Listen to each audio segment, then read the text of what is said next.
Pues muy buenas tardes a todos y todas y bienvenidos a este evento de We Are Da Vinci, que, bueno, como sabéis muchos, es una organización juvenil sin ánimo de lucro en la que, bueno, desde nuestra fundación pues tratamos de promover el diálogo, el espíritu crítico, el pensamiento en todas sus formas y todo ello a través de la polimatía. Entonces, desde aquí nos gustaría también animaros a crear eventos donde fomentéis la escucha, el diálogo, y desde luego desde Da Vinci pues estaremos encantados de acogeros y de dar todo el apoyo posible y todo lo que necesitéis y que esté en nuestra mano y de ir allí con vosotros y sentarnos y charlar todos. Así que, bueno, pues bienvenidos. Hoy nos sentamos con Ernesto Castro, que es doctor en Filosofía por la Universidad Complutense y además ha sido profesor en la Universidad de Zaragoza de Filosofía Medieval y Antigua, y ahora imparte clases en la Universidad Autónoma de Madrid y pues ha tenido la deferencia de sentarse hoy con nosotros aquí y compartir este ratito, así que muchísimas gracias por sentarte aquí con nosotros. Un placer.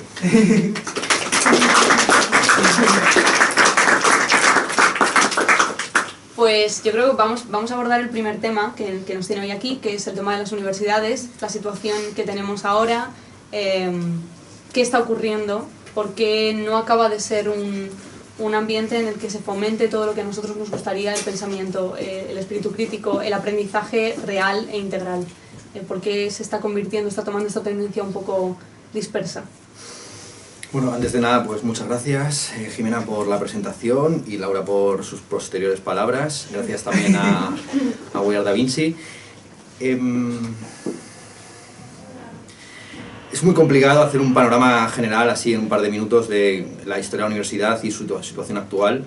El otro día, escuchando a un historiador de la historia de España, subrayaba la paradoja de que el liberalismo que promueve la libre prensa sea probablemente la ideología más criticada por todos los periódicos históricamente.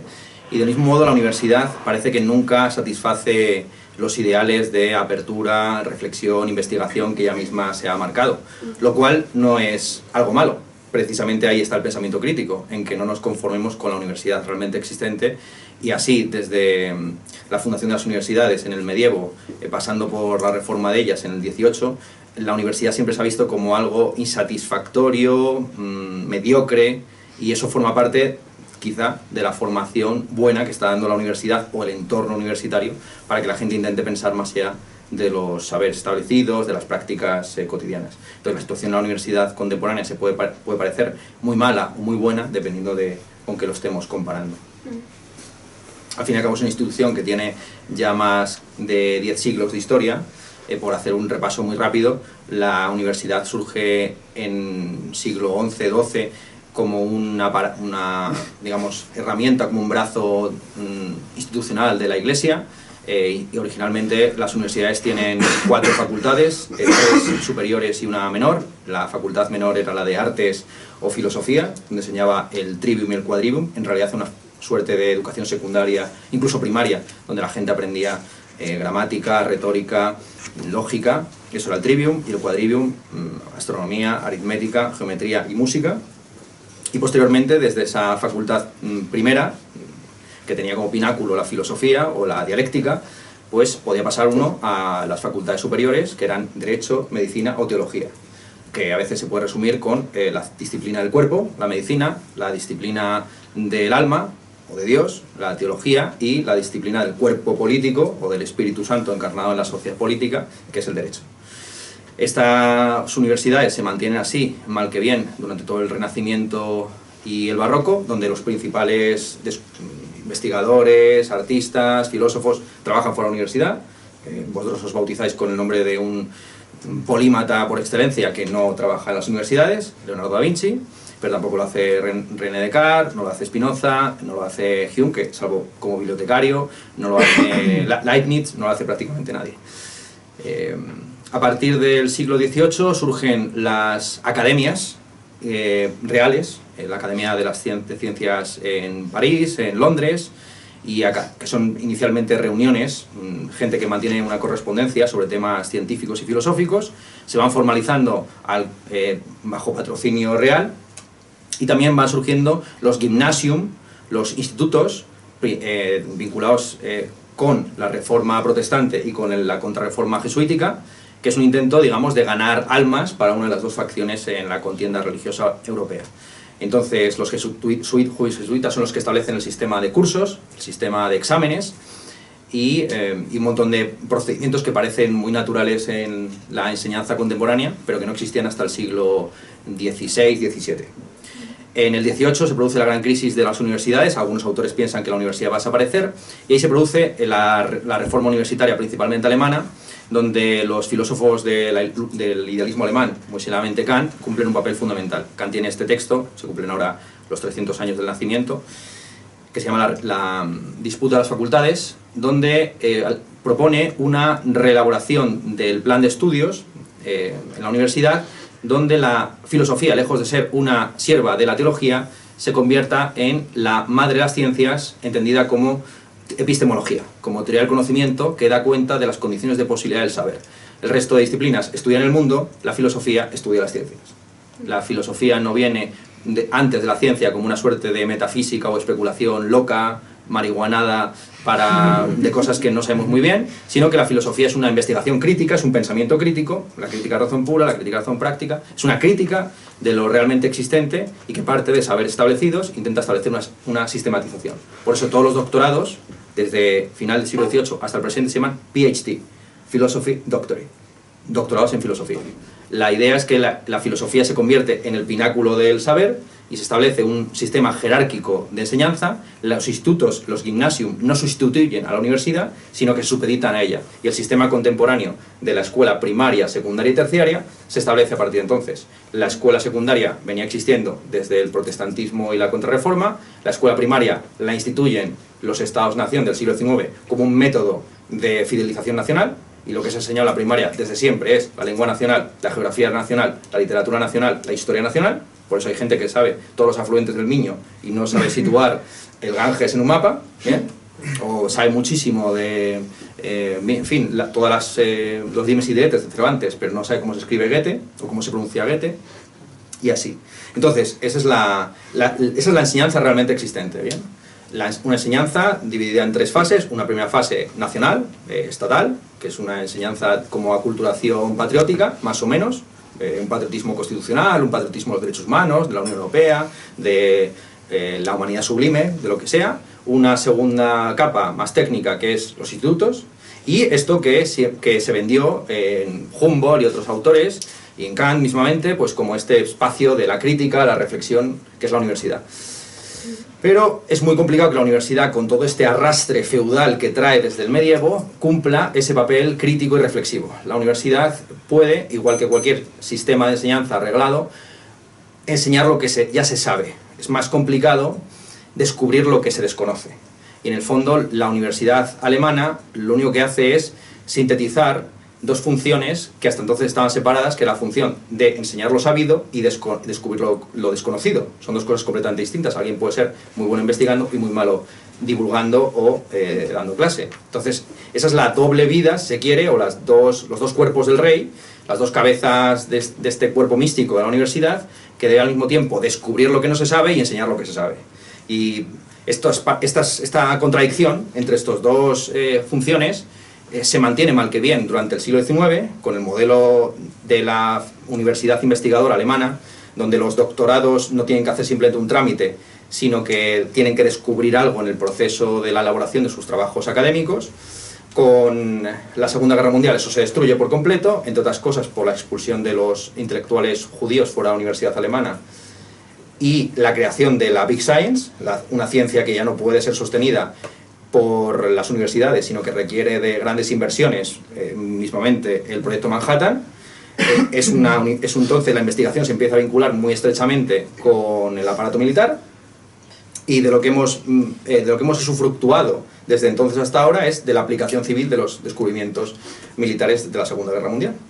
Buena parte de los teoremas fundamentales de la computación, del desarrollo informático, están establecidos por Turing y otros autores en esos años, y lo que ha habido desde entonces hasta ahora es un aprovechamiento y una radicalización de esos principios que ya son independientes de la investigación universitaria. Entonces la universidad en ese sentido ha quedado ya como un espacio entre medias que no hace ni la labor investigadora puntera que ya están haciendo otros espacios mucho más financiados y mejor dotados, y tampoco está logrando la labor de docencia o de divulgación. Con la aparición de Internet, a la universidad se le corta esa otra faceta. Entonces, que ahora está amputada por los dos lados. Está amputada por la faceta divulgadora, porque le ha salido una competencia muy estrecha por todos los nuevos medios de comunicación, y ha sido amputada ya desde la Segunda Guerra Mundial por los costes tan grandes de descubrir cualquier cosa. Entonces, ¿qué es la universidad ahora mismo? Lo que era en el siglo XIII. Un sitio pues para el diálogo, la conversación, la disputatio, y pasarnos 8 horas aquí hablando sobre cuántos ángeles bailan en la punta del alfiler. Entonces, bien. Bueno. Perdón por esta intervención tan extensa, claro. Está muy bien. Bueno, lo primero me presento, como habéis dicho, soy Laura y estudio Ciencia, Tecnología y Humanidades, que bueno, es un grado que está intentando encontrar un intermedio, ¿no?, entre pues, los problemas que se están pues que tenemos en la actualidad técnico-científicos y cómo abordarlos desde un punto de vista sociocultural, ¿no?, porque al final todo está entremezclado y hay que ser conscientes de esto. Pero bueno, esto es un break para un poco de publicidad. Y quería hacerte una pregunta respecto a esta evolución que has contado un poco, ¿no?, de la universidad, y cómo no, quería hacer mención al proyecto de Bolonia, porque bueno, la incorporación de las instituciones privadas en gestión, tanto con sus capitales como con sus principios, claramente marcó un antes y un después, ¿no?, en lo que el alumno es y lo que el docente es.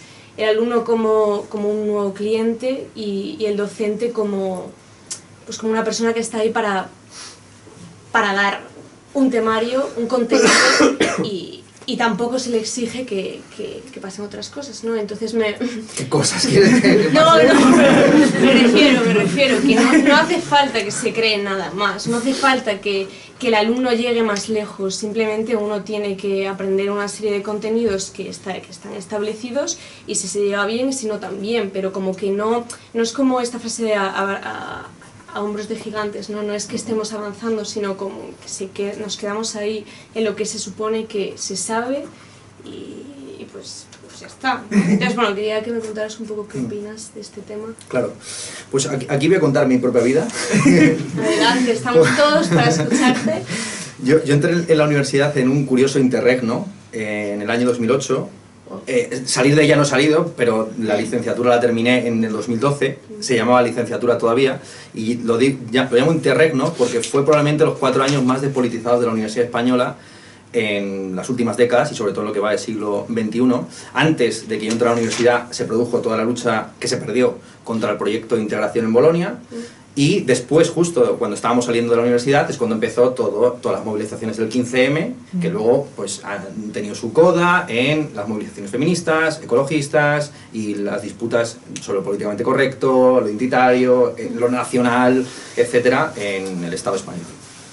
Entonces, cuando yo entro a la universidad, hace un año que ha salido el primer iPhone, que si no recuerdo mal es de 2007, cuando yo voy a clase, prácticamente ninguno de los que estamos en clase tiene ordenador portátil personal, prácticamente nadie lleva el ordenador a clase, seguimos tomando apuntes a mano, es muy raro, y algún profesor se puede enfadar si llevas el ordenador porque puede pensar que estás viendo el marca, cosa que la gente lo hacía, leer el marca mientras el profesor explicaba la lección. Y cuando salgo ya se empiezan a escuchar, o ya se ha notado en la sociedad española la crisis económica de justamente 2008, y empieza la politización, en fin, de la sucesiva decadencia de Occidente y del mundo en general, que hemos arrastrado durante los últimos 15 años. Sí. Entonces, yo que fui uno de los últimos licenciados, mi año fue el penúltimo en la Universidad Autónoma de Madrid en hacer la licenciatura, no tengo ninguna nostalgia ni melancolía por el tipo de docencia que se impartía entonces. Es verdad que era un tipo de docencia, en fin, con la famosa clase magistral, que era más o menos edificante dependiendo de quién lo impartiera. Siempre he dicho que una de las grandes ventajas del sistema educativo español es la libertad de cátedra para hacer el vago, o por el contrario, sobreesfuerzos. Entonces, una posición quizá excesiva desde mi punto de vista es este personalismo que yo suscribo, según el cual en el fondo las leyes educativas y los grandes proyectos nacionales son papel mojado, porque la universidad y la enseñanza depende esencialmente del capital humano, y allí donde no hay buenos profesores la ley puede ser buenísima, que no se va a hacer nada. Eso es una constante en la historia de España. En la historia de España ha habido siempre muy buenas leyes, las leyes de Indias, la Constitución de Cádiz, pero en la Constitución de Cádiz se dice que los españoles van a ser honestos, ¿no? Pues bueno, porque lo diga la Constitución de Cádiz vamos a ser honestos. Y en las leyes de Indias, promulgadas en una distancia que es como de aquí a Marte, la distancia que era el Atlántico, pues se decía que había que respetar los derechos de los indígenas, pero eso díselo a un encomendero o a un propietario directamente de indígenas en el Perú o en Chile o en el Río de la Plata, ¿no? Entonces, a lo que vamos. Yo no exageraría tanto el papel de Bolonia en esta transformación de la universidad. Hay modelos de universidades exitosas en el que había participación de lo privado en la investigación y en la enseñanza. Bueno, lo mismo, el modelo universitario alemán, que es el que lleva a cabo la verdadera revolución industrial, porque la primera, lo de Watt, es una tontería, y aquí hay gente que sabe de física y sabe perfectamente que los ingenieros helenísticos ya conocían la máquina a vapor y que la utilizaban para mover brazos de los templos en Alejandría y en sitios parecidos. La verdadera revolución industrial, la segunda revolución industrial, que aumenta la esperanza de vida en todo el mundo de los 36 años, que estaba en 1850 y tantos, a los 80, 90, 70 y pico que está ahora, y es la que transforma decisivamente con la radio, la televisión, el cine, todo ese tipo de cosas, y es una revolución industrial que se produce en el eje franco-alemán, y que en el caso alemán depende esencialmente de la participación y el diálogo entre las empresas y el Estado. Claro que eso se lleva a su reducción al absurdo, eso llega a sus últimas consecuencias, digamos, idiotescas, de los especializados que tan solo saben de su propio campo y no se preocupan de cuestiones humanísticas en el Tercer Reich. Porque claro, en el Tercer Reich hay un desarrollo tecnológico e investigador espectacular, luego aprovechado por la industria armamentística y por la carrera espacial estadounidense, que se hace efectivamente reforzando la élite o la distancia entre la universidad y el resto del pueblo, y utilizando, aparte de ese pueblo, como carne de cañón para los experimentos científicos, Mengele y todos estos. Entonces, la universidad, ya sé que os interesa lo de ahora, pero está bien la apuesta. Lo de 80 años hace, da igual, ¿no? Aquello que ya no pasa. Pero bueno, la universidad contemporánea es una universidad que efectivamente pues, tiene una alta participación de la empresa, que en muchos sectores entretiene al alumnado haciendo TFMs, TFGs, etcétera, que obliga al profesor a dedicar más tiempo en estas labores de coach y de asesoramiento y de guía espiritual, que es ese plus que se pide o que se exigen también en ocasiones, ¿no? Del pastor que guía al rebaño, y que en preparar las clases y, por supuesto, y que en escribir sus artículos. Al final, los puestos que cada uno tiene dentro del rango, la jerarquía profesoral, no dependen de lo bien que imparta clase, sino de una serie de índices y de principios cuantificadores que no reflejan esencialmente nada. Vuelvo al tema de la universidad investigadora tradicional. Una persona como Higgs, el que descubrió el famoso bosón, bueno, hay gente, ya digo, que sabe más de física que yo, entonces yo aquí hablo como un idiota, como un tonto, y ya está, pero bueno.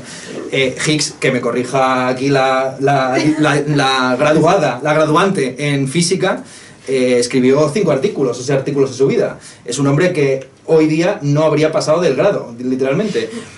Claro, la vieja universidad entendía que el principal capital de inversión universitario es el tiempo libre, y que lo que necesitan los investigadores, los que realmente descubren cosas que no se saben, es tiempo libre para poder dedicarse a eso que no se sabe cuánto tiempo va a llevar descubrirlo. Si te empiezas a meter principios económicos de maximización, optimización y rendimiento de la inversión en el beneficio esperado, pues tienes la ciencia contemporánea, que es una ciencia pragmática que a problemas muy urgentes como el COVID te saca en 2 años una solución con todas las comillas que queramos ponerle, pero que es muy poco imaginativa en el descubrimiento de lo que no está literalmente sobre nuestra cara. Perdón, que no respondo. Ya, no. No, está muy bien porque, por un lado, me gusta mucho que contextualices de todo lo que estamos hablando, porque al final nos centramos mucho en situación actual. Ya, pero creo que para entender la situación actual tenemos que entender de dónde venimos y qué es lo que ha ido pasando para que lleguemos a donde estamos. Y por otro lado, has empezado situando la filosofía en el punto en el que creo que debe estar de relevancia, que muchas veces no se le da y que está en muchos sitios está un poco infravalorada. Entonces me gusta que hayas resaltado eso. Y por otro lado te has ido metiendo ya en el tema de la utilidad del conocimiento, que era otra cosa que quería tratar contigo. ¿Qué opinas de esta empleabilidad, esta presión por la empleabilidad que tenemos en todos los grados, yo creo, pero en las carreras más técnicas sobre todo? Y si realmente el conocimiento tiene que tener una utilidad, porque es algo que me ocupa bastante parte de mi pensamiento. Vale. Realmente el seguro que como profesor de filosofía tiene una respuesta ideal. Claro. Sí. Sí, a la pregunta de ¿para qué sirve la filosofía? Yo siempre respondo que ojalá sirviera para volver atrás en el tiempo y estrangular con mis propias manos a la primera persona que se le ocurrió preguntar tal cosa. Pero por desgracia, como la gente sigue preguntándolo, es obvio que eso no está pasando. No aparecen brazos desde el futuro, ¿no?, estrangulando a los periodistas que se les ocurre esa pregunta. Se va a convertir en una metapregunta. Claro. Y se enreda. Claro, que es una pregunta que se enreda sobre sí misma y que demuestra que la filosofía sea útil o inútil es inescapable. Claro. Porque la pregunta de ¿para qué sirve la filosofía? O la física o este taburete ya es una pregunta que rebasa los campos disciplinarios científicos ingenieriles y se eleva a el concepto del bien, el mal, lo útil, lo inútil, en fin. Claro. Los 2 o 3 modelos universitarios en la relación con la sociedad también se fijan, insisto, a finales del siglo XVIII, comienzos del XIX. Está el modelo francés, que es un modelo de una universidad que principalmente debe dotar al Estado de ingenieros y funcionarios y por lo tanto que enfatiza la importancia de las carreras técnicas, donde lo importante es la transmisión de unos saberes objetivos, donde hay que evaluar de una manera muy estrecha y por medio de exámenes parciales y a veces generales, pues pasar una serie de niveles para que todos los que estén formados y formen parte de ese cuerpo funcionarial o ingenieril tengan unos conocimientos básicos y los edificios no se caigan y los impuestos se recauden, por ejemplo. El modelo alemán es el modelo de una universidad más de élite, de investigación, de descubrimiento, ya digo, de experimentación tecnocientífica. Y el modelo británico es el modelo clásico, es el modelo de una universidad antigua, retórica. La gente que luego se dedicaba a gobernar grandes extensiones de África o Asia en el Imperio Británico habían estudiado latín o griego, cosas así, y no le fue mal. O sea, quiero decir que igual que pues Hernán Cortés conquistó todo México también sabiendo un poco de latín y alguna cosa de teología, pues en fin, es interesante o singular cómo saberes aparentemente inútiles, sin embargo, dan ideales históricos o modelos de conducta que luego pueden ser emulados o no. Entonces, claro, ¿qué queremos? Queremos una universidad que nos forme, cualifique nuestro trabajo para qué sé yo, para competir mejor en el mercado de trabajo, o queremos una universidad para formarnos espiritualmente. Esta es la contraposición dicotómica, maniquea, del idealismo del materialismo aplicado a la universidad, que para mí no tiene demasiado sentido, sinceramente. A ver, ¿cómo lo puedo yo explicar? Pues no explicándolo, o sea, no sé. Di tú algo y yo hago más sobre lo que he dicho. No, a mí, o sea, mi pregunta iba en la línea de que estábamos hablando de física, por ejemplo, que es una rama del conocimiento que parece que es muy útil porque es muy técnica y dices, bueno, al final la física tiene mucha ramificación. Hay una parte más cercana a la ingeniería que sí que tiene una aplicación inmediata, si se entiende la utilidad como eso, como aplicación inmediata, pero es verdad que hay otras ramas como por ejemplo la cosmología o la parte más de física matemática que no tiene una aplicación inmediata. O sea, estudiar matemáticas abstractas o cuándo empieza el tiempo, pues ¿a quién le importa? A nosotros que lo estudiamos, pero ¿qué sentido tiene eso? ¿Qué sentido tiene la presión por la empleabilidad, esta utilidad inmediata? ¿Realmente hay que estudiar algo para aplicarlo? Claro. Sí, pero también hay que salir de esta clase medianismo aspiracional tan español de que si mis hijos no van a la universidad es que hemos fracasado como sociedad, ¿no? Buena parte del discurso demagógico absoluto de la generación más preparada y de los que van a vivir peor que sus padres pues parte de este principio de que la universidad parece no garantizar el trabajo y de que no hay una conexión directa entre tener un título de doctor y tener una empleabilidad. Eso es muy típico de la ciudad letrada, categoría que acuñó un crítico literario uruguayo para referirse a la fascinación que existe en el mundo hispano por la letra escrita. Hemos hablado de las constituciones y las leyes y el culto a la palabra, pero también esta universidad típicamente del sur de Europa, que no para de producir poetas, doctores, leguleyos. La mayor parte de nuestros miembros del Parlamento, en vez de haber estudiado filosofía, política y economía como en Gran Bretaña o alguna carrera técnica, pues son gente que ha estudiado Derecho y que está en la puerta giratoria más giratoria de todas, que es la del funcionariado, ¿no? Que es el Hispanical way of life, ¿no? Es el Hispanic Dream, ¿no? El Hispanic Dream es eso, es el funcionariado, la idea de que es la clase universal, es la clase universal hegeliana. Precisamente la reforma a la universidad en el siglo XVIII-XIX entiende que el profesor, que al mismo tiempo descubre nuevos contenidos y los enseña, funge como una especie de intermediario entre la sociedad civil y el Estado, entre el burgués interesado en sus cuestiones privadas, en su pequeño campo de investigación, y el ciudadano que se preocupa por cuestiones públicas y que lega algo a las siguientes generaciones. Ahí está esa estatua, siempre vandalizada, de la Complutense, el paso del testigo, donde el testigo es lo que ha sido hurtado, ¿no? Entonces hay un viejo que está entregando la nada a un joven a caballo que pasa y no coge tampoco nada. Es una buena metáfora de lo que es la universidad en el presente, la transmisión de la nada. O sea, propones un punto intermedio. Sí, yo siempre propongo un punto intermedio. Mi pregunta es: ¿qué tal te está yendo? A mí muy mal, a mí muy mal. A mí me cae fuego cruzado de todos lados. A mí me cae fuego cruzado de todos. Como aquí mismo. Bueno, no, claro. Sí, pero por ejemplo, por parte del alumno que tienes, ¿ves que hay interés por encontrar como un punto intermedio entre lo que es pues el simple hecho de tener un papelito o conocer o llegar un poco más lejos? ¿Crees que esa motivación o interés se ha perdido un poco? Porque, bueno, tuvimos una charla también respecto a la universidad en Carlos III y en la Universidad de Carlos III, y nos decían, pues las docentes con las que estuvimos, que se ha perdido, ¿no?, esta motivación, que ahora es como, venga, dame ya el papel, que me quiero ir a otra cosa, vamos, rápido, como que ese parar y asentar el conocimiento ya no está fomentado y tampoco a nadie le importa, ¿no? Entonces, bueno, quería saber, tus alumnos de Historia del Arte, entiendo que son. Sí. Pues cómo lo están abarcando. Bien. Yo al final soy un extranjero, sí, soy un tipo que, sí, estoy siempre in partis infidelium, siempre estoy como en otra carrera distinta.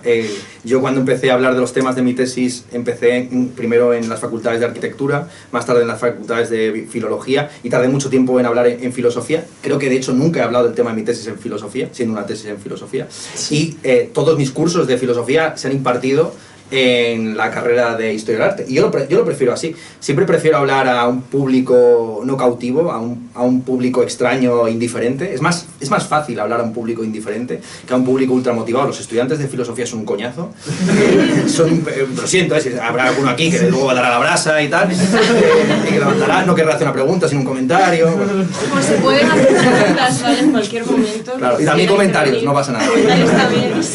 También comentarios. Entonces... Sin violencia. Bueno, con violencia semántica, como máximo. Bueno, entonces, no cambia mucho. Es que para mí, yo ya se nota que tengo la típica mentalidad de señor mayor, para quien budista, ¿no? Para quien la historia se repite continuamente y el presente es una ironía del pasado. Entonces yo me veo muy reflejado en mis alumnos. Yo fui muchísimo peor alumno que mis alumnos. Yo estuve a punto de repetir prácticamente casi todos los cursos de la ESO y alguno de primaria. Y bueno, peleas, navajas, robos, altercados varios y todo este tipo de cosas. Afortunadamente no existía la categoría de bullying, porque si no estaríamos en la cárcel. Yo estoy en la cárcel ahora mismo, esta entrevista sería directamente en la cárcel. Y no, bueno, eso es un buen consejo. Se lo dio Hitchcock, por cierto, el último discurso que dio Hitchcock ante la Academia del Cine, allí en Hollywood.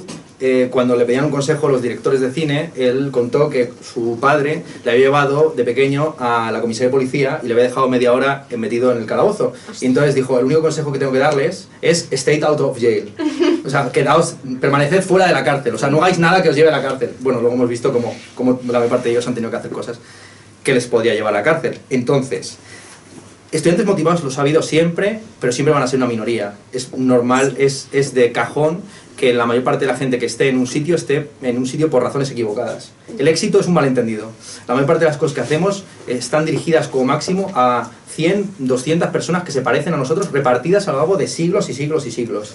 Y el prestigio, la fama es que ese centenar de personas se vaya distribuyendo por décadas y aparezca cada 50, 70 años alguien que piense o que siente parecido a Cervantes, a Lope de Vega, y el resto lo leen porque está de moda, porque han oído hablar de ello, porque se lo han dicho los profesores, por lo que sea. Entonces hay una inercia social, hay una mímesis, hay una falta de vocación y de interés que es palpable. Lo que falta fundamentalmente es ese gusto, ese deseo por querer algo y no otra cosa. Y en clase se ve desde el primer día. Yo ya sé quién voy a ponerle la matrícula de honor porque es alguien que está vocacional. Quizá no en la línea intelectual mía, quizá no en los temas que yo trabajo, pero que se le nota cómo le brilla la cara y investiga y descubre y sabe por su cuenta.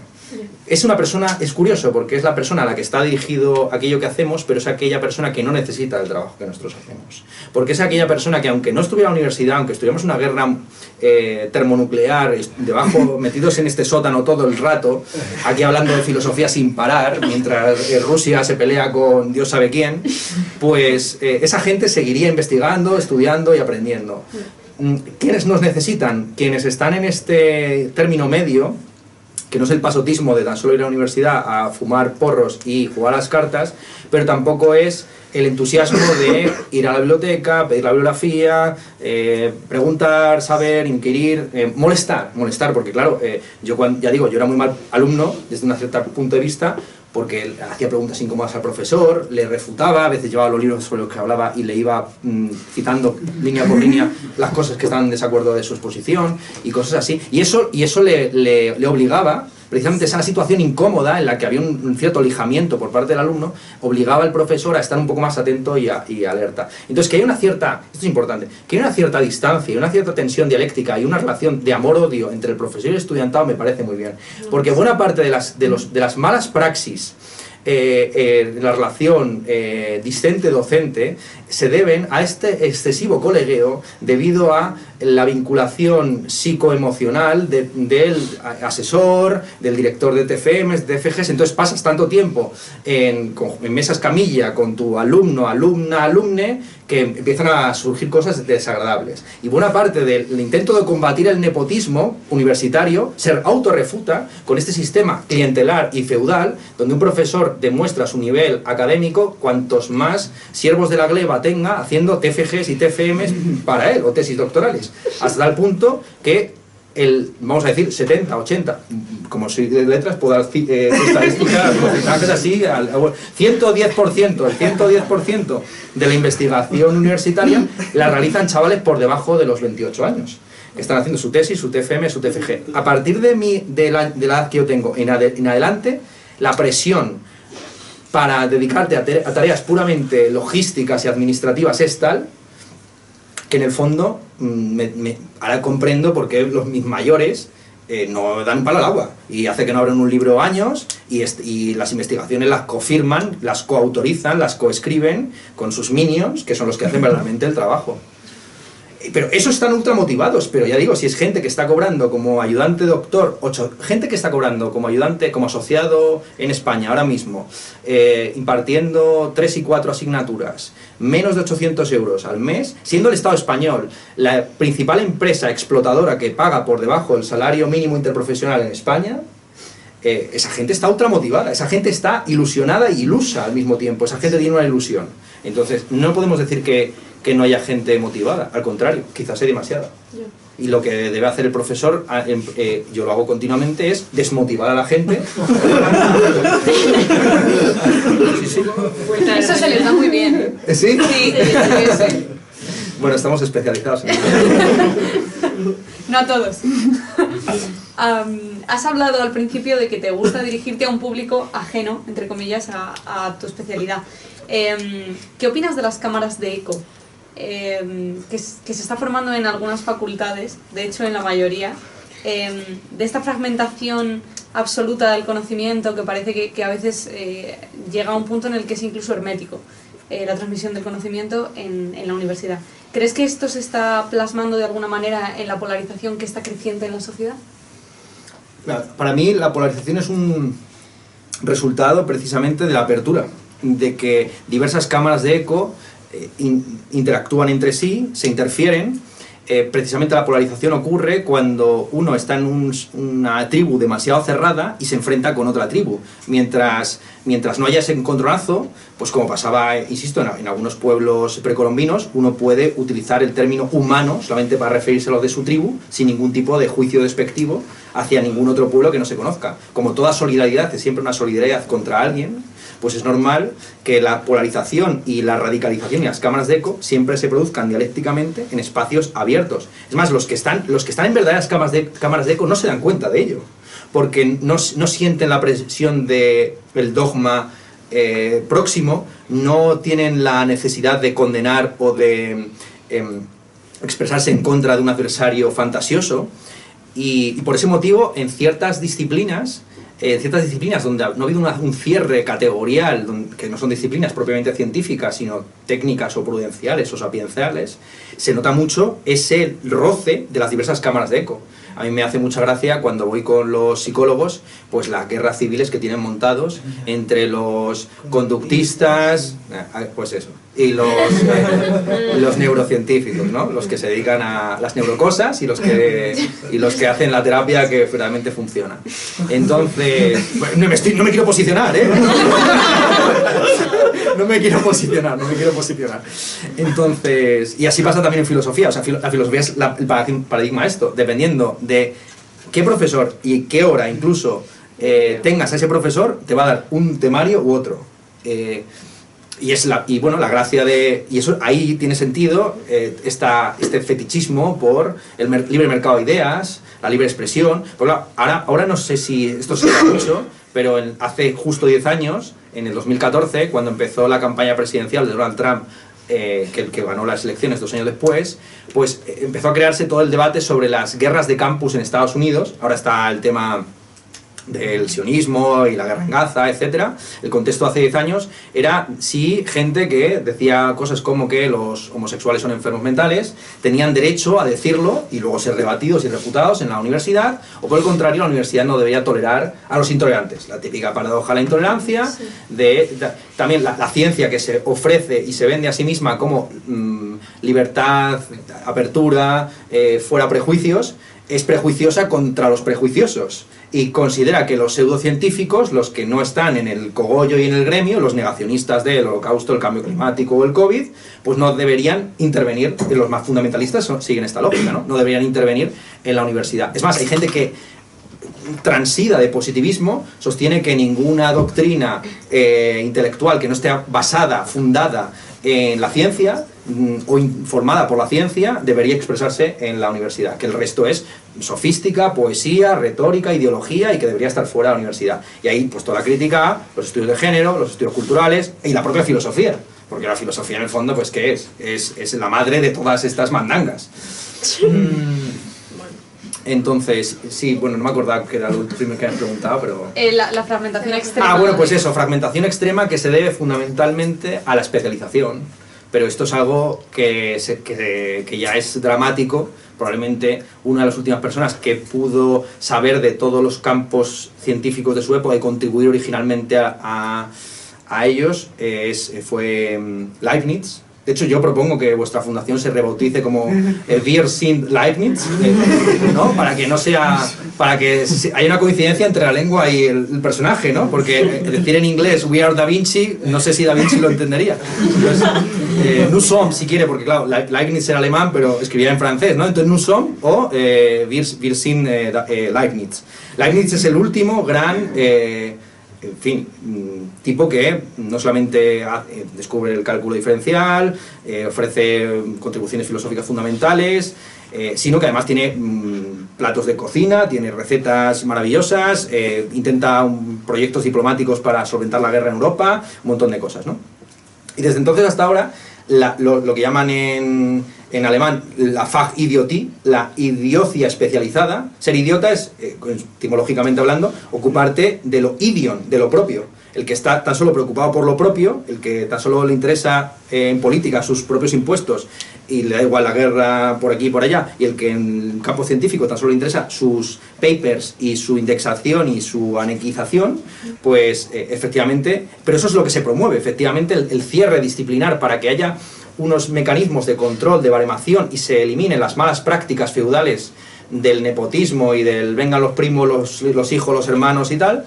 Lo que se busca es una cuantificación que reduce a cero la experiencia cualitativa del descubrimiento, que no puede ser disponible, que no se somete a criterios de baremación, cuantificación y control. Entonces esa es la ironía, que si uno quiere una universidad más eficiente en el descubrimiento científico, tiene que renunciar a los criterios actuales de eficiencia. No sé, profesor. Aprovechamos el silencio para decir que hemos abierto una segunda botella de vino. No había que verbalizarlo, ¿eh? Había sonado, pero sí. No sé, yo creo que es un buen punto porque nos estamos metiendo mucho en el tema de las universidades. De aquí que estamos en un ambiente muy universitario, si alguno quiere intervenir o quiere hacer algún comentario sobre lo que hemos hablado, queréis hacer alguna pregunta, puedo recordar que estamos abiertos a ello. Sí, sí. Preguntar. Bueno, soy Jaime, encantado en primer lugar.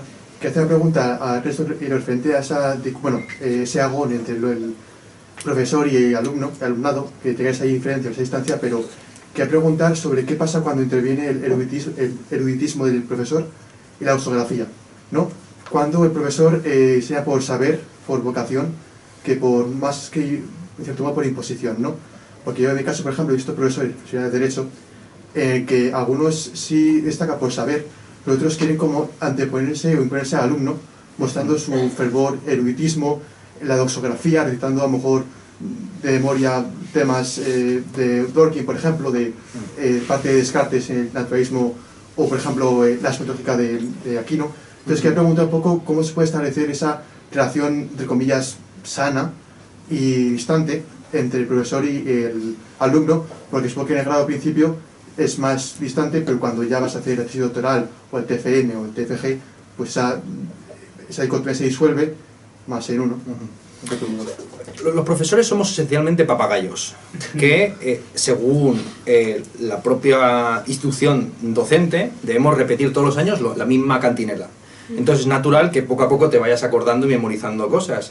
30 años de repetir el mismo temario día tras día, ya te digo yo que te vuelven loco, incapaz de escuchar cualquier cosa. Entonces a lo mejor está ya pasando y esta conversación se ha convertido en una especie como de diálogo de sordos, donde habéis preguntado cosas que yo no he respondido en ningún momento, pero bueno, a lo mejor esto os ha hecho gracia incluso y ya lo preveíais y incluso me habéis emborrachado para que pase, malditas. Entonces, Kant bautizaba a los eruditos como mulas de carga del Parnaso. Cuando uno quiere hacer un gran viaje y quiere subirse a un gran monte, como podía ser el Parnaso, pues tiene que ir bien pertrechado y a veces no sabes qué necesitas, entonces mejor llévate de más. Y en toda generación se requiere siempre algún erudito o varios eruditos que actualicen un conocimiento que si uno tuviera que obtener por su propia cuenta sería una inversión de tiempo salvaje. Bueno, hay gente que tiene la afición, efectivamente, de leerse pues toda la biblioteca clásica de Gredos, pero los que no, pues se satisfacen echándole un vistacillo al libro de Irene Vallejo, que funge esa función de o Harold Bloom, o el que ustedes quieran, ¿no? Alguien que te hace un canon, que te hace una lista de libros que no has leído, pero que sabes que debes leer, y que te lo resume un poco, y tú, si te dicen Shakespeare, pues sabes que no es un delantero centro, sino, en fin, pues eso, un defensa de la selección anglosajona. Y entonces la erudición es una excrescencia, es un cinturón protector, que diría algún teórico de la ciencia, que inevitablemente acompaña al núcleo duro de las proposiciones lógicas o de los conocimientos transmitibles.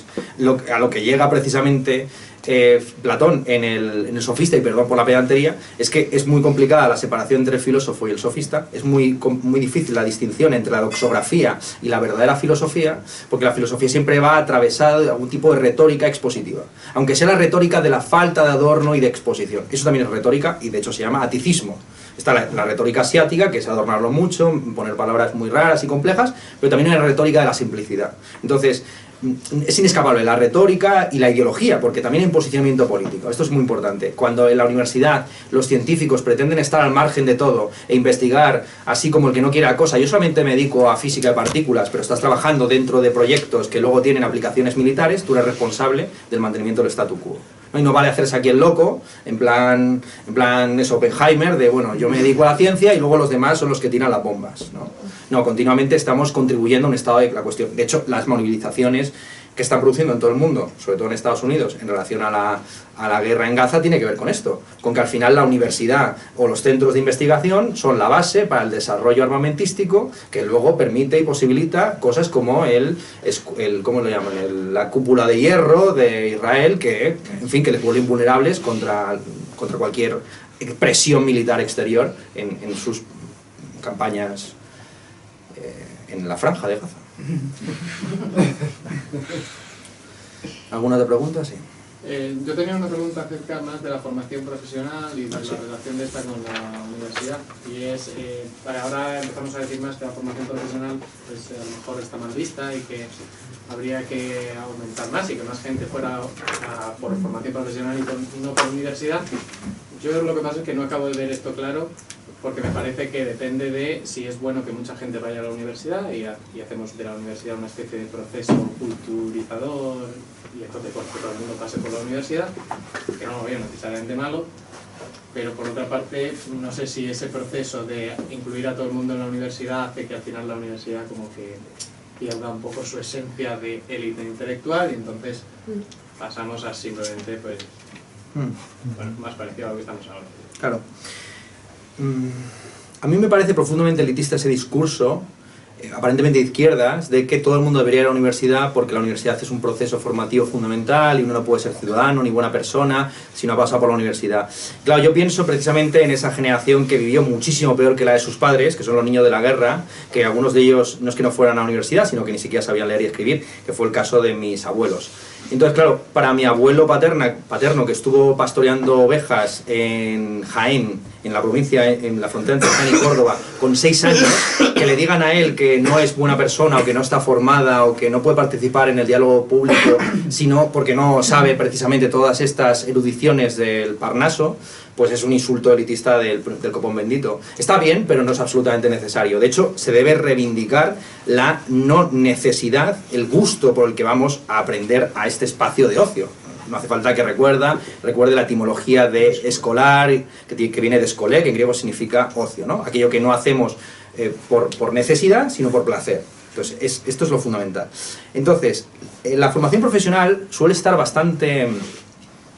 una sociedad que valora la formación profesional y que no tiene un prejuicio de clase contra la formación profesional suelen ser sociedades que tienen un desarrollo tecnoindustrial más avanzado. Es el caso, por ejemplo, de Alemania, donde las formaciones técnicas y profesionales no tienen mala prensa, donde suele ser habitual que la gente se tome después del instituto un año sabático para aprender algún tipo de oficio técnico, manual, industrial y por supuesto me parece que muchas de las carreras que se han elevado a la dignidad universitaria podrían ser perfectamente formación profesional. Hubo grandes gritos y exageraciones cuando en mi universidad, en la Autónoma de Madrid, se propuso un máster en influencer, un máster para aprender a ser influencer. Yo dije que no había ningún motivo para quejarse del máster de influencer, existiendo el grado en ADE. Que es exactamente lo mismo. En el fondo, un influencer es un administrador y director de su propia empresa, que es el mismo. Entonces, si ADE es una carrera universitaria, ¿por qué no va a serlo influencer, que es la nueva administración y dirección de empresas, la gestión del capital propio? Y así con todo, pero no, insisto que no es un insulto a ADE, o por ejemplo periodismo. ¿Qué sentido tiene que los profesores de periodismo sea gente que no haya pasado nunca por un periódico, sino que directamente haya hecho un doctorado sobre los periódicos en la República y que esté enseñando a cómo hacer noticias a alumnos con un bagaje intelectual más bien de erudito o de sabio de siglos pasados, cuando la prensa, como he sabido, pues son las habas contadas del presente. Entonces sí, para mí sería fundamental que la universidad que os marchéis de la universidad, sería fundamental que os marchéis de la universidad y que nos quedemos ahí los filósofos, un poco los físicos y ya está. Y bueno, y el CTH, pero porque los pobrecitos, pues como su propio nombre indica, tienen problemas.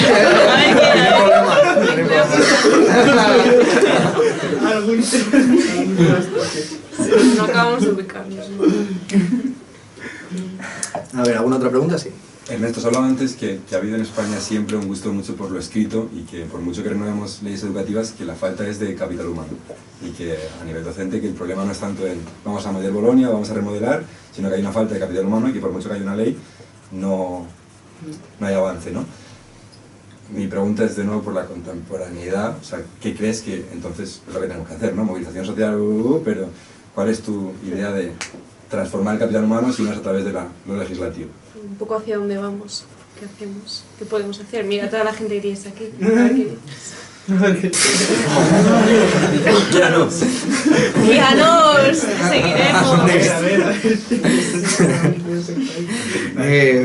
Pues a ver, no sé. Es complicado porque al final esta falta de capital humano no se resuelve, insisto, pagando mejor a los profesores, aunque para muchos la panacea de todo sea siempre más paguitas, más vacaciones. Simplemente falta un espíritu de servicio, un espíritu genuinamente funcionarial, de estar al servicio de tu disciplina, a veces también contra tus estudiantes, que les gustaría otras cosas, que no quieren aprender lo que se les enseña y bueno, y claro que para esa vocación de servicio, pues uno a día de hoy tiene que dar espalda muchas veces al ruido, pero que existe hoy y existía en época. Yo recuerdo perfectamente uno de los pocos textos que tiene Francisco Suárez en castellano, donde habla de los cartapacios, de la senda de los cartapacios, refiriéndose a cómo los escolásticos, en vez de preparar sus propias clases, pues tomaban el cartapacio del profesor que estaba antes en su plaza y más o menos repetían lo mismo que se había dicho. Y algunos profesores imparten clase con los apuntes que tomaron ellos 10 años antes en clase. Entonces, claro, se va degenerando todo. Es una especie de cien pies humano donde se va excretando cada vez un material con menos contenido proteínico y de cualquier tipo, y al final lo que le llega al alumno es una cosa muy, muy reseca y muy dura, efectivamente.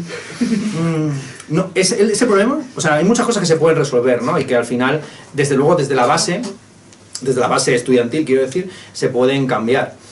En buena medida la transición española es interesante porque es un contexto de grandes movilizaciones estudiantiles que al final llevan a una democratización de la universidad, entendida como que los estudiantes participen de los órganos colegiales y tengan capacidades decisorias. Parte de esa capacidad decisoria se utilizó durante los años gloriosos del feminismo para realizar algunos ajustes de cuentas contra algunos profesores en la universidad, aunque yo creo que el Me Too en la universidad todavía está pendiente, o puede que nunca suceda, precisamente por las relaciones jerárquicas de maestro-discípulo, y también esencialmente porque la universidad es un espacio de transición. Es decir, lo raro es la gente como yo, que lleva 15 años en la universidad, que nunca ha trabajado para otro sitio que no sea la universidad, que si le echan de la universidad simplemente se va al paro a esperar a ver si se abre otra plaza, otro sitio en el que poder dar la brasa. Lo normal es que la gente pase 4 años de intensa militancia política, a la cual es bastante fácil hacer freno desde las instituciones, desde los puestos de poder, porque todo pasa. Porque los estudiantes que están militando en el primer año, el segundo año, el tercer año, desaparecen en el cuarto o en el quinto. Y es más, la militancia sirve como una especie de selección negativa, donde los únicos que quedan en el grado más de 4 o 5 años son los tontos. Son los tontos, claro, son los tontos que se han ido dedicando, y ellos mismos se dan cuenta de cómo han perdido el tiempo dedicándose a causas políticas que al final se vuelven melancólicas o nostálgicas. Los que perdieron la vida, entre comillas, haciendo la militancia del 15M o haciendo la militancia de la lucha contra Bolonia son los que están ahora rascando y queriéndose quedar como ladillas en los partidos políticos de extrema izquierda. Son los que montaron un partido político para seguir con el mismo cuento. Entonces, es muy, muy complicado. Yo no recomendaría... O sea, yo no rechazo ni critico la movilización política, pero tampoco la apoyo. Es decir, es más, siempre subrayo las paradojas y contradicciones que tiene el concepto, por ejemplo, de huelga estudiantil. Porque la huelga es un mecanismo que en juegos se llama el juego de la gallina, ¿no? En el que si no cooperan las dos partes, pues salen perdiendo. Y esencialmente en una huelga el trabajador se sacrifica su salario a cambio de sacrificar la producción y por lo tanto el beneficio del capitalista. Pero en la universidad nadie sale perdiendo.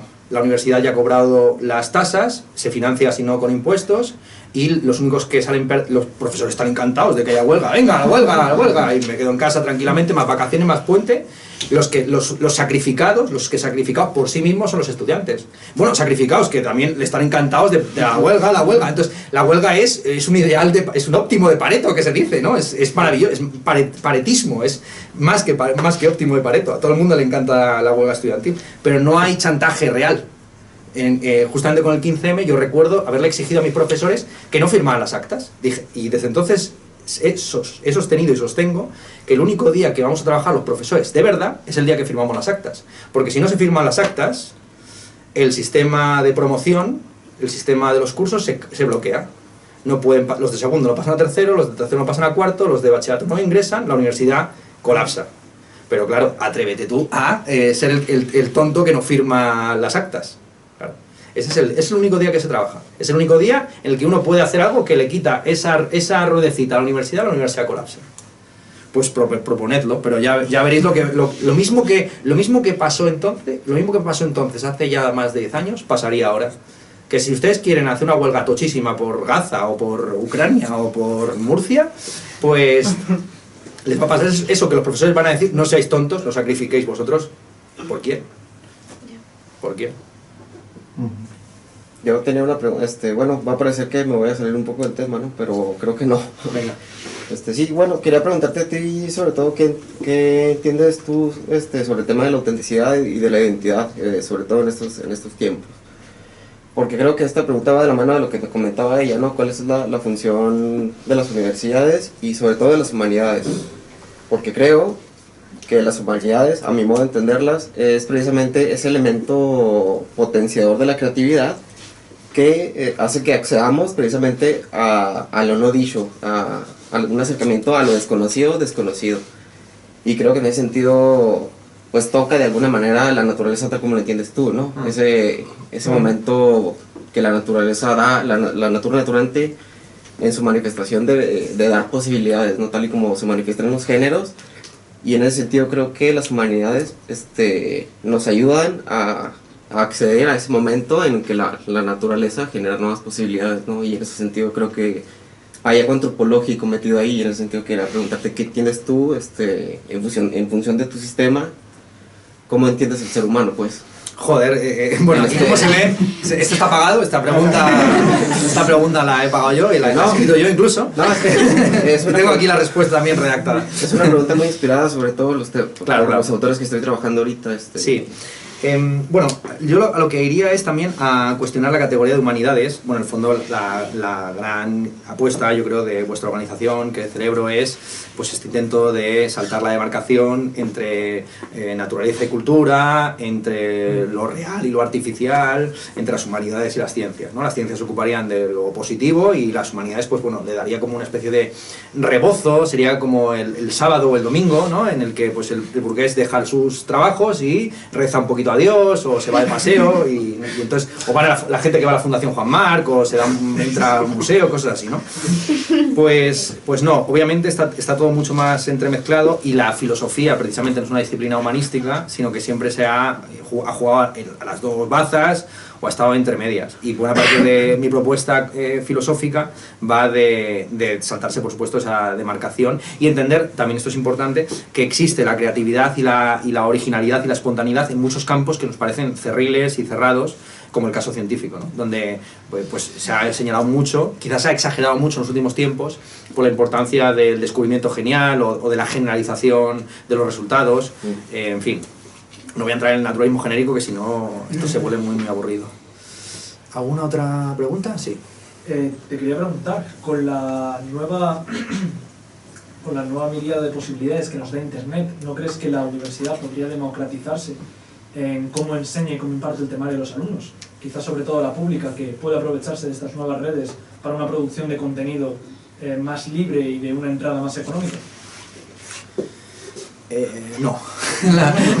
La respuesta es que no, y que no va a pasar, que al contrario.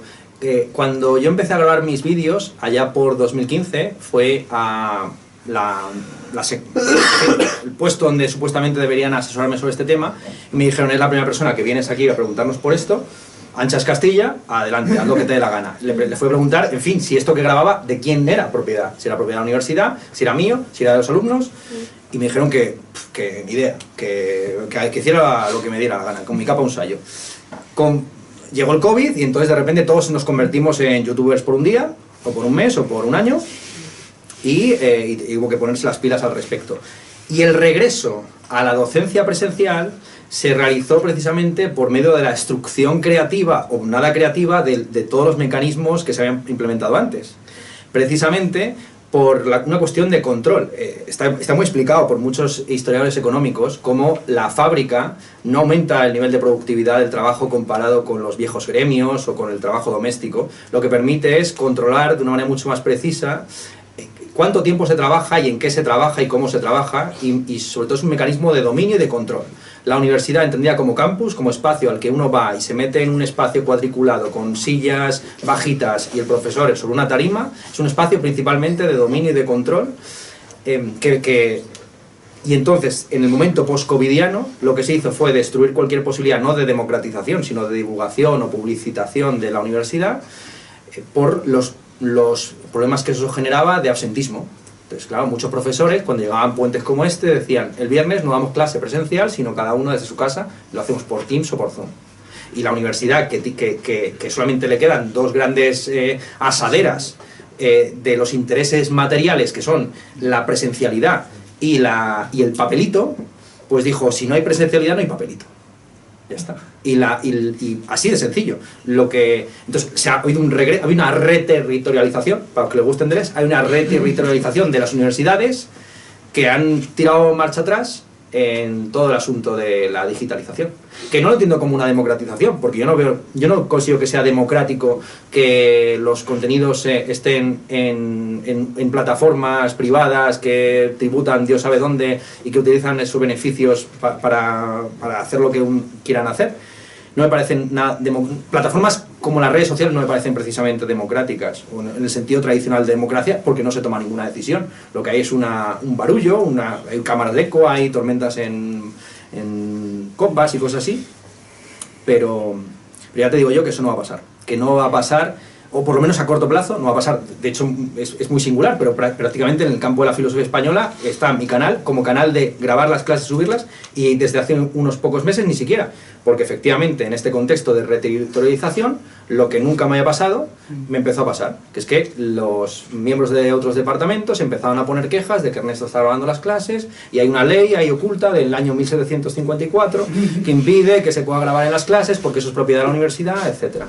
Entonces sí, esa es la situación ahora mismo. Vamos, básicamente falta de madurez, básicamente el niño pequeño de mira, él está haciendo algo y a mí no me gusta.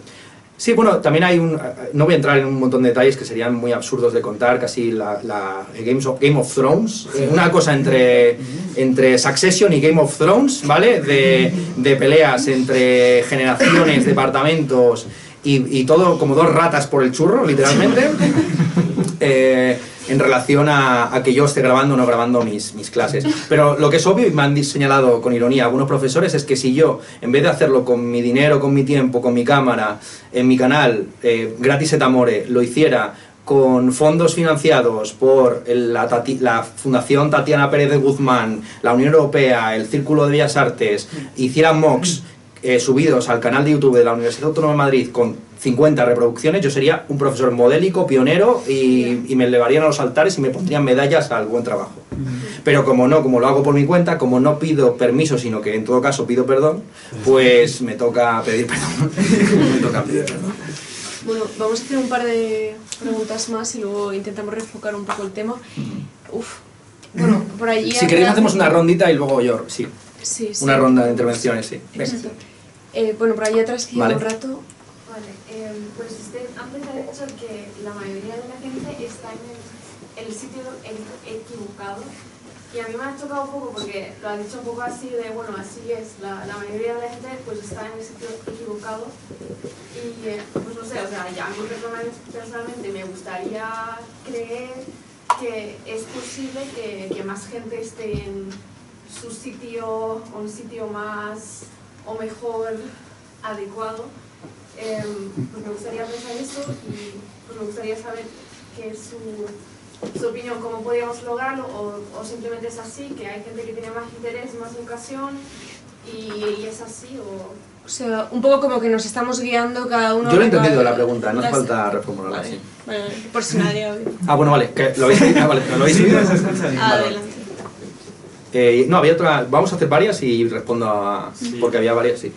La mía iba en relación a la democratización del conocimiento, que mi pregunta es, ¿qué opinas tú de que todo el mundo o prácticamente todo el mundo tenga acceso a crear contenido, a subir contenido y a que los demás lo vean? Si esto, digamos como que en el cómputo global hay una relación positiva o no la hay.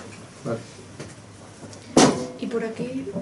Yo tenía una pregunta, que es una cuestión que no sé cómo será en el resto de los campos, pero en mi campo, como es relativamente nuevo, en el sector universitario, muchas comillas, que yo estudio IA, por ejemplo, y pasa una cuestión que es como mis profesores están ahí porque quieren investigar, y les apasiona investigar, pero lo obligan a dar clase, porque para investigar tienen que dar clase, entonces dan más horas de clases que horas que le permiten la investigación, entonces se quejan por eso, y como su vía de escape es enseñarnos lo mejor posible a nosotros y fomentarnos como ese amor por la materia para convertirnos luego nosotros a profesores, para que nosotros demos las clases y ellos se dediquen a investigar. Pero ninguno de nosotros queremos hacerlo porque nadie quiere dedicarse a eso y prefiere trabajar en industria privada. Entonces, ¿qué posible solución o qué baremo crees que se puede utilizar ahí? Está bien. ¿Y alguno más? Sí. Bueno, yo tenía una pregunta en relación a la especialización. Dices que, bueno, no sé, pero pienso que, por ejemplo, Da Vinci o el nombre de la asociación, o has hablado de Leibniz, no sé si podrían triunfar ahora dedicándose a lo que se llama, vamos, el polimatismo o a varias ciencias. Da Vinci, una persona que, por ejemplo, preparaba mal los cuadros, muchas de sus inventos tampoco funcionaban.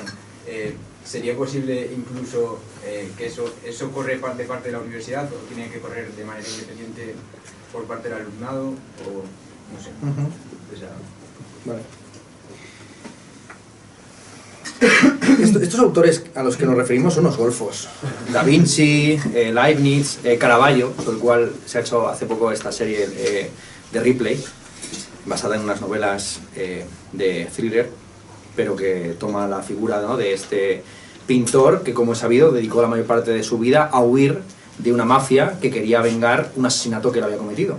Y la mayor parte de estos artistas del Renacimiento, que se convierte prácticamente en el epítome de la Edad Dorada europea, pues eran buscavidas, eran joseadores, eran traperos prácticamente. Era gente que se iba ganando la vida, estafando a duques, a nobles, que les pagaban un tren de vida. Ellos, los nobles, creían que pagaban por algo que ellos no estaban haciendo, y era continuamente el juego de encubrir los propios intereses detrás de grandes causas, y el sistema del mecenazgo clásico, al que probablemente estemos regresando, efectivamente. Porque la filosofía, pues la filosofía o la investigación o yo qué sé, cualquier cosa que podamos entender así como disfrutable, pues efectivamente a lo mejor tiene que ir enmascarada y tiene que hacerse por vías extrañas, entonces ya está. Da Vinci, de nuevo, no era un hombre acomodado ni universitario en su época, sino que era una figura extra académica. Eso es lo primero. Luego la polimatía, por cierto, la polimatía es un ideal un poco complicado y complejo, porque siempre hay una gran crítica desde Platón en adelante contra los polímatas, que son precisamente los sofistas, aquellos que saben de muchas cosas pero no son capaces de integrarlo en un sistema, los que se preocupan precisamente por la erudición. De hecho, la traducción más precisa de polimatía, que es un término griego, sería erudito, que es el que sabe de un montón de cosas pero le es prácticamente inútil porque no la sabe integrar. Es un ideal, bueno, está bien que lo planteéis, porque efectivamente si algo era Da Vinci o Leibniz eran polímatas, pero no quizá en el mejor sentido de la palabra. Luego, el tema de la vocación. A ver, esencialmente tener una vocación es que tú te dedicas a algo por lo que pagarías y terminan pagándote. Eso es esencialmente tener una profesión vocacional, que te están pagando por algo por lo que tú pagarías. Y bueno, y en general la carrera académica ideal es aquella en la que empiezas pagando por algo que finalmente te terminan pagando a ti. El problema es que este pagar o recibir, o sea, este dar o recibir, se convierte en la única métrica de la valoración de cómo estás yendo, o bien o mal. Y sí que, lo que sí que he visto, obviamente, es personas con trayectorias académicas mucho más milimétricamente, así como escritas, mucho más interesadas en sus movimientos y poco abiertas a saber por el mero saber. Eso desde luego, y en mi campo eso es destructivo por completo. Quien tan solo se dedica a ir a los congresos adecuados. O sea, lo malo es la gente que está en el sitio adecuado. Yo desconfío mucho de quienes se creen en el sitio adecuado y la persona adecuada. Esos son los que hay que apartar en cualquier momento. Lo bueno es estar en sitios equivocados y reconocerte en el error y aprender desde el error.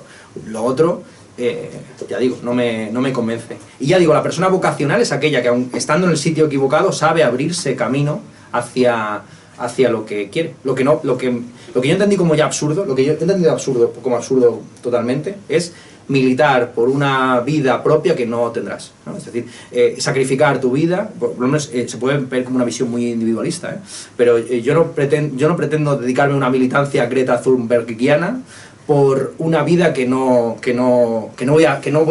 se va a perder en la propia militancia. ¿Me explico? Me parece parecida a la paradoja del pescador, el pescador que está en su pueblo y dedica 4 horas a pescar y por las tardes juega con su nieto, y entonces llega por allí un economista y le dice: bueno, tú eres tonto, ¿por qué no trabajas más? Si le dedicaras 8 horas podrías enriquecerte. Y le pregunta: ¿y eso para qué? Bueno, pues para comprar un barco mejor y así arrastrar más pesca. Bueno, ¿y eso para qué? Pues para montar una compañía que pueda tener también sus empleados. Bueno, ¿y eso para qué? Pues para tener una filial quizás en otras costas. Bueno, ¿y eso para qué? Pues para salir a la venta en bolsa. Bueno, ¿y eso para qué? Pues para cuando tengas 75 años te puedas jubilar, pescar 4 horas por la mañana y jugar por las tardes con tu nieta.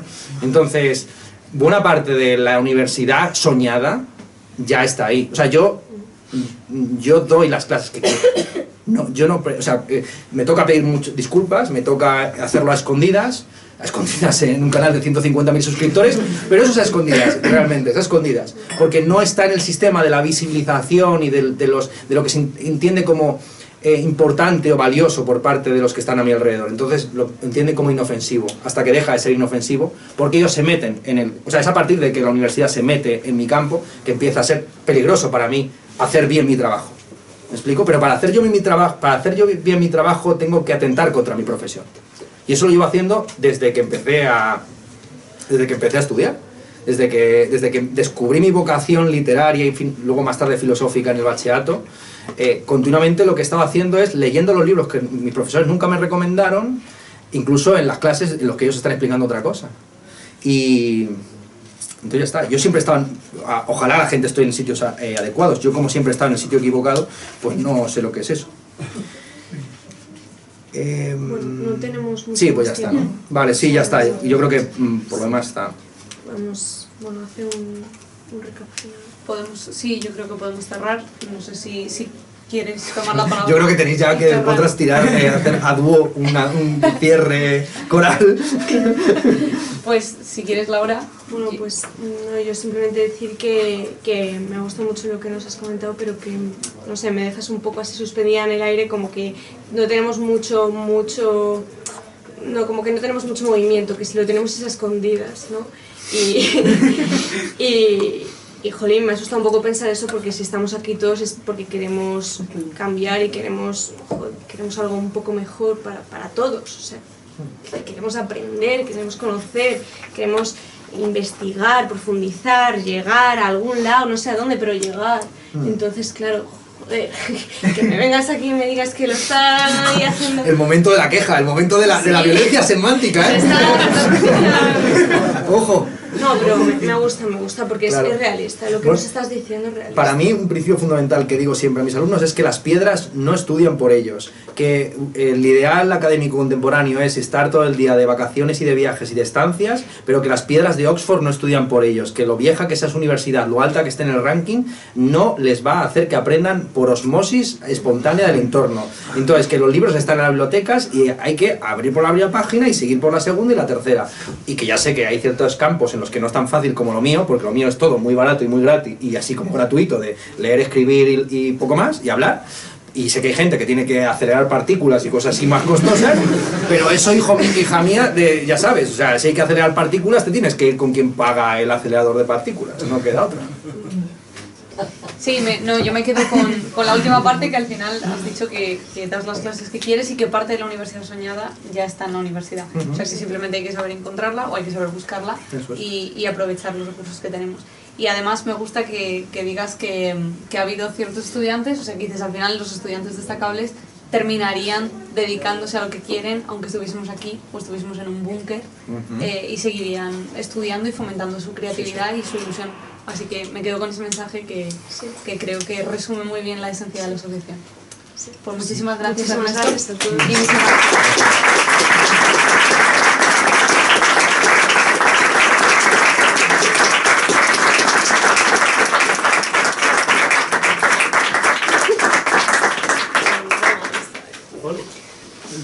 Chicos, aprovechar para mandar un mensaje a todo el mundo que, bueno, estamos aquí muy abiertos a apoyar todo tipo de conversaciones, diálogos y eventos de este tipo. Entonces, que si tenéis una idea de quiero montar una charla sobre esto, quiero hablar sobre esto, queremos apoyaros. Entonces, que aquí hay mucha mente que está, bueno, con invitaciones que comentar Ernesto, pero bueno, con ganas de hacer cosas, entonces que queremos apoyarlo todo. Así que si cualquier cosa nos escribís, nos habláis ahora o por redes o por donde queréis. Y muchísimas gracias a todos por venir, que así seguirá. Gracias.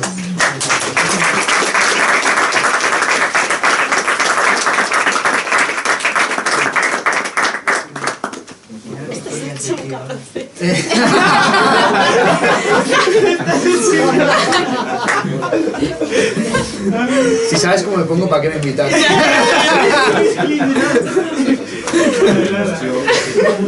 ¿Os importa que se haga una foto de los tres?